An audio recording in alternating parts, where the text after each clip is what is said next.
We have a video by Gacha Gamer. The video is ominously titled Genshin will never be the same after Krai, and I would like to believe that that will be the case, but I don't know what he's alluding to in this title. So hands up, bro, I got clickbaited. If this is just another one of the videos that's like Genshin has one more chance to prove us right, or like to do good, then I got baited, bro. But I'm hoping it's going to be more than that. Hopefully it'll delve into what to actually expect from 6.x. We'll see. We'll see. This video is like 15 hours old, so let's take a look. So, you saw the title, and now you're thinking, what is he on about? Well, truth be told, over the past He's right. He knows he baited me. few weeks, Hoyo's promotional material has felt a little off compared to what they've been doing for almost 5 years now with Genshin. And in this video, I want to talk about all the upcoming changes because it's no secret reception to Natlan has been, let's say, controversial to say. He's about to get a fucking hate thread on Twitter, bro, talking about Natlan. Here we go. Has Genshin's promo been off? I think it's been better, if that's what it means. Being dead ass right now, I think Genshin's promo for Krai stuff has been top tier through the roof, and I hope they kind of keep that up for the entirety of 6.x. But it's because there's a lot to take in with it, right? It's not just a new region. It's a new region where all of these factions are coming together that we've known about for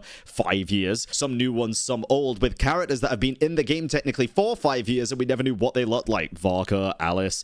There's a lot of revelations happening in Krai. So I think it's fair to say it is literally just Genshin's biggest region, biggest update, so it's gonna get a absolute shitload of marketing, hopefully. The least. Hence, I will quickly address this as well, but most importantly, it just seems like 6.0 is going to be a huge step for Genshin. I mean, the devs literally attached a new name for it, Song of the Welkin Moon. Plus, and I don't see many people talking about it, but the upcoming UGC mode that's supposedly I want to know more about the UGC mode. Hopefully we get some more information about this pretty soon, dude. coming out this year actually may have a huge influence over Genshin. And so with all of these things combined together, I want to share my thoughts about this because I feel like this game will never feel the same after Krai arrives. So, the video's premise out of the way, let's talk about all of these things. But before we get into it, this video is sponsored by Echo Scarlet Covenant, a 2D kimono girl card anime RPG. Okay, this game is like booba heaven, by the way, for people that are actually interested in games like that. I've played it before. It's low-key pretty fun, but yeah, it's very much fan servicey. Okay, so after that spicy sponsor, let's first talk about the expectations Hoyo is setting up with Krai. But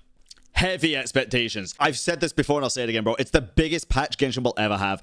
The expectations the community has are sky high, and I think they're rightfully so after people's experiences with the previous couple of nations. There was so many people I see on Twitter that just hated Fontaine, and I don't understand the hate on that, to be honest. I understand for like Sumeru for some parts and Natlan for certain parts and even Inazuma and stuff, but Fontaine, the things that they say they hate is like everything that they also ask for at the same time. It confuses me a bit. But to expect something means looking at the past actions. Look, I know the topic about Natlan has been overdone in this space, so instead of the usual, I just asked you guys to tell me which region you consider to be your least enjoyable. And surprisingly enough, what the? Deadass Sumeru was the least enjoyable for people? Albeit it's only 4,000 votes, but still, Sumeru the least enjoyable when Inazuma's right there. That surprises me. Interesting.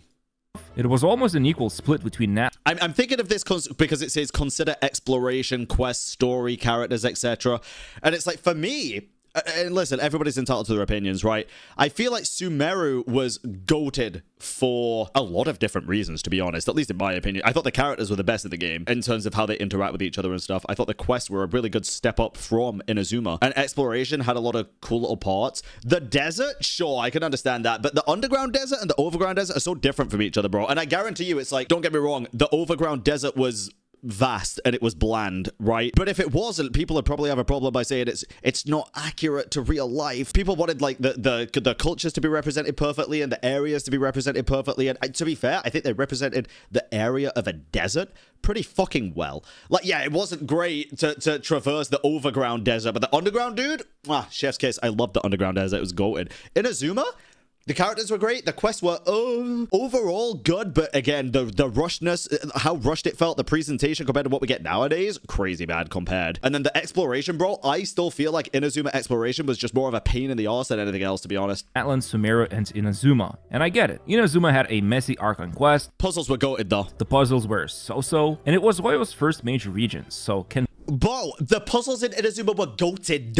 I think. I think they were goated. I love the Inazuma puzzles. Played them too much for going big. Now, Sumeru, I'm guessing most remember the endless desert areas and tons of underground zones that, by the way, had no mapping to backtrack your progress. And then wait, am I misunderstanding that point? Wait, what do you mean? What do you mean no mapping to backtrack progress? What does that mean? Areas and tons of underground zones that, by the way, had no mapping to backtrack your progress. Maps came later. Oh my god, you're so right. Oh my god, you're so right. Nah, fuck it. And now I understand it. God, I'm looking at this through the lens that we had the underground maps and stuff. No, you're entirely right. Yeah. It was a pain in the fucking backside because we didn't have the maps. Oh my god, you're so right. I take back partially what I said. No, this is fair. I understand it more now. And then finally, we have Natlan. Enough has been said about it, but I think a good indicator of why it was so controversial also has to do with Fontaine. Just look at how few people chose Fontaine as least enjoyable. I think for people that don't enjoy the story, like the lore, I think that's a big reason why they don't enjoy Natlan. And honestly, I feel like most people enjoyed Fontaine because it ticked so many different boxes, dude. Fontaine, in my opinion, still is, I would say, still my favorite nation by a margin. For the longest time, it was like I think Fontaine was number one, and then Sumeru and Natlan were kind of tied. For me right now, I'm so lore-brained is the issue. If I remove lore from everything, it would probably go Fontaine, Sumeru, Natlan, and Inazuma for me. If I remove lore from everything. Granted, the data here isn't super huge, and this is my community, so it doesn't reflect overall player-based thoughts. True. But I think it's clear that after Fontaine's arc on quest and world building, there was a split of opinion regarding Natlan. And now we have Nodegrai that's coming up, and based on the reception that I've been analyzing in the past, and by that I literally mean just reading hundreds of comments left on social media, people are fucking excited, bro. pretty excited about 6.0. And it kind of makes sense because, first of all, the teased characters include Vodka, who we've been hearing about literally since 1.0, same goes for Alice, and even Durin's homunculus form was revealed during 5.6, and it's now confirmed he will be playable in Nodegrai. Oh, and let's not forget, this place will be the hub for Harbingers, and it's gonna be the hub for so many fucking people, that's the thing. 2 of them will be playable. The 7th Harbinger, Sandrone, who is an automaton researcher, and then of course, 3rd Harbinger, Columbina, the Moon Maiden, who's worshipped by the Frost Science. Or basically, I believe she's going to be the unofficial Archon of this region, so to speak. By the way, I never heard how their names are pronounced. Hopefully I'm not butchering them. Still, point is, some of the cast... Do you think it's kind of confirmed at this point that Columbina is the Welkin Moon, since it's the Song of the Welkin Moon update, and it's not an Archon quest, and to replace the Archon, it's basically going to be Columbina? Probably, right? Here is familiar, and maybe some Natlan characters were hidden deep in the lore before their announcement, but at least 5 units here have had a very clear following since their initial debut. Basically, what I'm trying to say is that Nodegrai feels more familiar than Natlan when it was first announced, which I feel like is always easier for people to appreciate. And you gotta be careful here, bro. He's gonna get a Twitter hate mob after him if he starts saying Nodegrai feels like Genshin again. Oh god. Even Hoyo knows that, because I believe they went with 9 announced units before Natlan update, well, 10 if we count Aha, whereas 11 Nodegrai characters were confirmed by the devs not long ago. The other big thing that seems to be quite anticipated by the community has to be the grounded rules of Genshin's world building. I can't personally vouch for this yet because, yeah, Natlan had a bunch of modern tech like motorcycles, DJ sets, and so on, and a lot of people felt they were out of place, but until I can actually explore Nodegrai, like, I'm not sure if it won't feel out of place either. But we're gonna see fucking Oppenheimer building nukes. We're gonna see a lot of crazy shit in Nodegrai. People, bro, I tell you this right fucking now, bro. People's issue was never a lot of people's issue was never the actual technology that was being shown in these different nations and the actual items, the actual things. It was the design of said things. Nobody cared about the fucking mechs in Fontaine because they fit the rest of the region. They fit the aesthetics of Fontaine being clockwork mecha and stuff like that. And it was consistent with the rest of the designs that were prevalent and present, right? The biggest thing with Nodegrai is that people didn't expect to see in a war-torn nation of fire and ash a fucking Harley Davidson. Like, I don't know, and like an actual DJ with like the turntables and stuff. And it was more so the design aspect, not the actual technology. And that's what a lot of people don't seem to understand. But I do think Fontaine was kind of able to achieve the perfect middle ground by going with the whole steampunk style. So perhaps that's the way how Nodegrai will look like. It's a style, and to be honest, even when looking at the character splash art, they definitely feel grounded to Genshin's overall art style. Or basically, Nodegrai feels more like Genshin than Natlan did, which... Oh, he said it. Oh god, he said the line. Yeah, I can't hear that anymore, man. The thing is, though, like, it's the way that it's said. Again, I get it. It's because the designs were just so different. And honestly, Saurusness's video did I think went over that point really well. I think she explained it very well. People still took it out of context and started a fucking hate boner on her. But yeah, I think she explained it very well, where it's like the designs are good designs for characters, but they just don't feel like... they feel like too fresh, like too different, like they don't belong all to Natlan. And it makes sense because of the different tribes and stuff. It does make sense. But there's a lot of people that it just didn't click with, which I think is fine. To me at least, seemed more like a full-on shonen adaptation, which is funny because Genshin literally has harbingers ranked by their power level or something, maybe influence too, but you get it. Yeah. Finally, the last important thing to mention would be that Krai will be breaking away from the usual convention of the update cycle. Since 1.0, it's always been the same. Go to the next Elements region, save the Archon and its people, rinse and repeat. It's possible this storytelling formula will be reused yet again, but Hoyo has stated they are looking to tie in all the loose ends of all the other scattered stories. So we'll have to see how that works out, but that's the exciting part for me. Tying up all the loose ends is going to be so fresh, dude. Ultimately, Genshin, no. Song of the Welkin Moon is definitely going to break out of the usual routine, at least in some way. Speaking of new Genshin, have you guys heard about the UGC mode? UGC! User-generated content! Now, this is one of those things, guys, where it's like, a lot of people are like, this is Genshin's last chance, right? Last chance to win over the community. I feel like for the people that are wanting good endgame, this is actually quite accurate. But it depends on the tools that they give the community to be able to make their own shit. Because if it's good enough, right? If they have the tools to be able to develop their own really cool systems and really cool, like, game modes, I think the community will come in clutch here with this UGC system and make some incredible shit. And I mean, like, incredible stuff. It's going to be endless content for content creators, right? Because we can try out so many different things. But UGC could change the way Genshin is seen in the future in general, dude. It just needs to be not limited, yeah. They need to be able to make things with substance. What is it even? Because I don't see many people discussing it, or even fully understanding its potential, or even the consequences it might bring. Let's talk about it. Alright, so far, not much has been revealed about it, but Genshin UGC, or user-generated... It should be out before the end of the year, by the way, so like 3 months.